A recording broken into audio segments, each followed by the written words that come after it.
Já pensou em usar a energia que está toda à nossa volta para conseguir autocura e até uma transformação pessoal? Pois é, hoje a gente vai dar uma olhada num sistema que propõe exatamente isso, a radiestesia terapêutica. A fonte que a gente analisou já começa com uma pergunta bem provocadora.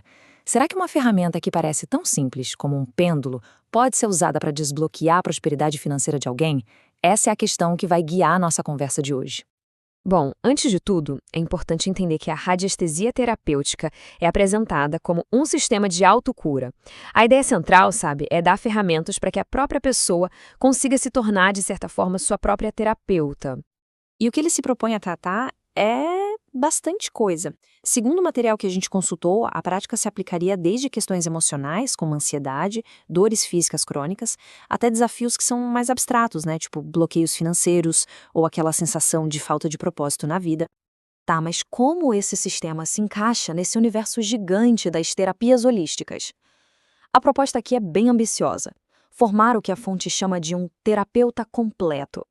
E essa busca por terapias alternativas, olha, não é algo de nicho, não.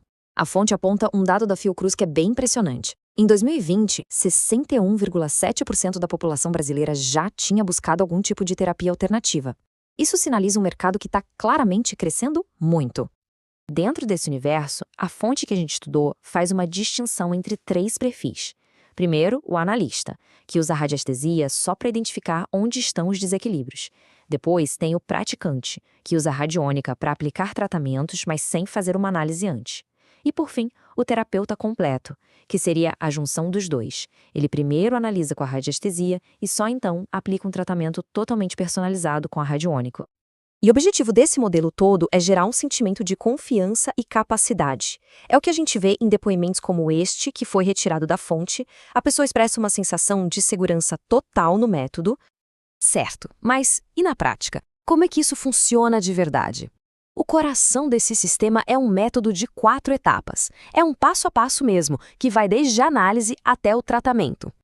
A estrutura é bem clara. Os 3 primeiros passos são de diagnóstico, sabe? Focados em entender a origem do problema. E só depois, lá no 4º passo, é que vem a ação, com um tratamento super direcionado para aquilo que foi encontrado na análise.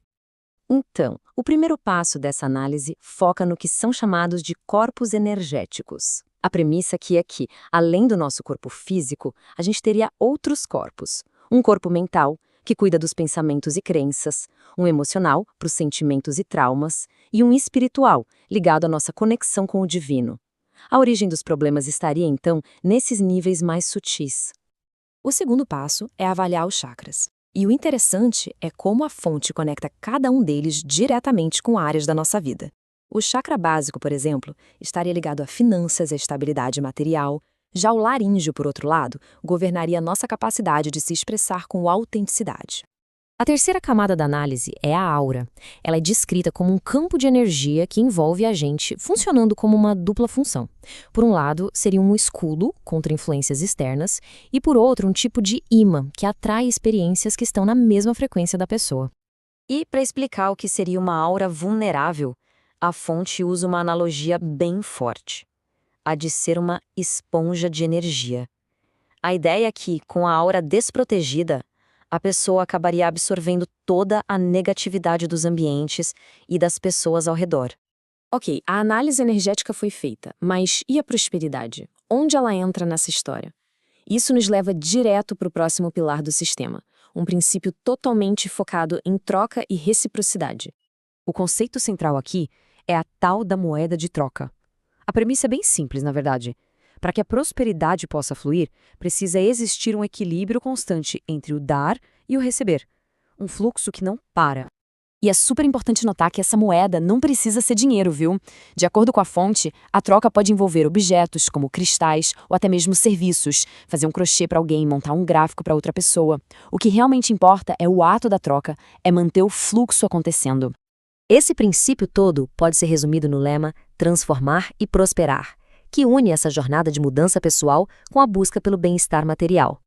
Agora que a gente já entendeu a teoria, vamos ver como ela se aplica.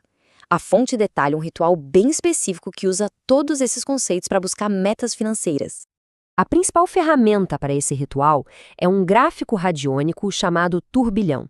O propósito dele, segundo o que é dito, é gerar um movimento energético para acelerar a concretização dos nossos objetivos.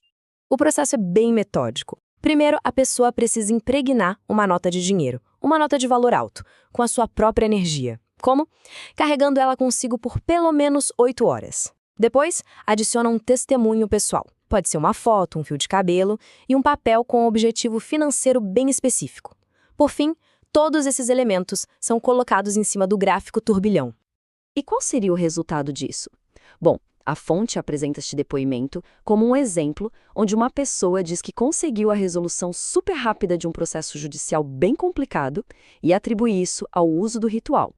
Então, para a gente resumir, o sistema de radiestesia terapêutica, do jeito que é descrito na fonte, basicamente integra uma análise energética em 3 níveis, corpos, chakras e aura, depois aplica tratamentos direcionados com ferramentas como os gráficos, e tudo isso é sustentado por essa filosofia de troca, visando a prosperidade. E para a gente fechar, fica uma reflexão. O que será que a popularidade cada vez maior de sistemas como este revela sobre a nossa busca hoje em dia por mais significado, por bem-estar e talvez por um senso maior de controle sobre o nosso próprio destino?